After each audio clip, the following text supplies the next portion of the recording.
I created Oil and Water Don't Mix Part 2 from the unused footage from Part 1. Part 1 was for the Loyola School Film Project, which featured the BP oil spill cleanup efforts from my dad Frank Stuart and Mayor Timmy Kerner of Lafitte. Along with really good information about the oil spill cleanup, my dad also gave me a lot of really good dad jokes. My voice isn't in it. My voice is going to get completely edited out. Well, I want my voice edited out. No, that makes no sense. My name is Herschel Walker. No, it's not.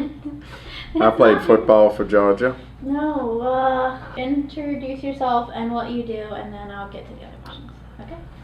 My name is Frank Stuart. I am the president of Stuart Consulting Group.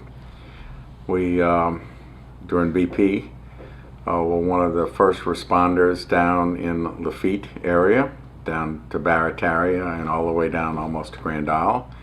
And we made all of the provisions and all of the things necessary to get ourselves ready for when the oil would hit so that we would be able to respond. How did the oil spill impact your work life and your personal life? Well, when we first started down there, we were keeping fairly civilized hours. We were not working extended hours. We were probably working 8-9 hours a day. Once we heard the oil was coming, we pretty much went to 12 to 16 hour days. So personal life and life outside of BP for months was non-existent. We were pretty well 24/7 almost, eating, drinking, and sleeping BP oil spill. Did the oil spill help or hurt your company? I think it was a great experience for the company. It was a great experience for me personally. I guess we had 4 people down there at one point, and the other company that I was working with had a similar amount of people. Once we got going, we brought that number down a little bit, but it had a good impact. I mean, it kept us all busy, but it kept us all really, really focused. This was not a job like we normally do, or any of us do. This was really a crusade to make sure that we protected the wetlands, that we protected the estuary, that we made sure that if there was a fisherman, a boat, or a crew member that needed work, we put them to work so they wouldn't lose their home, they wouldn't lose their car, they had a way to eat. Even down to the wives we utilized. If a wife wanted to work, we had them preparing the meals to go out, because every day we fed everybody at least 3 meals a day. We had to be concerned with things like heat. It was middle of summer when we were out there, so we had to have tents erected during the early days of the summer so that they could come in and get out of the heat for a while. So when they ate their lunch, they could get under the tent. We had fans down there to keep them from heating up while they were eating, and to relax a little bit. Do you have any interesting or funny stories from the time working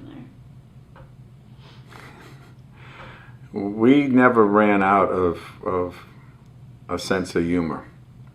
And some of the things, I guess, that we found funny were dangerous. Some of the things we found funny, it was either to laugh and worry about, oh my God. You know, we had people fall overboard accidentally, and they fell over where it was perfectly safe, and we would kid them. We had people that fell over into the oil. That wasn't so funny. But almost every day we had something that happened that we could laugh at and enjoy. Do you have anything that you think? Well, to sum it up, I mean, they made a wise choice when they had me down there. It's a shame I couldn't have been every place, because I know I could have done a great job. Oh, I'm sorry. Right. So we'll use that one for sure. Let's talk you up.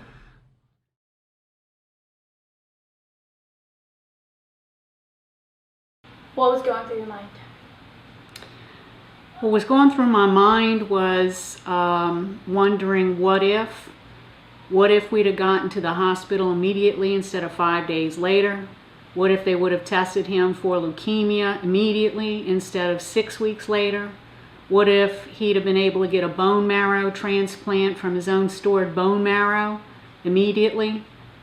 And the reason why that haunted me is because I had read in the Times-Picayune that British Petroleum argued in their first settlement that they were going to reserve settlement money for the future cancer cases that would come years later.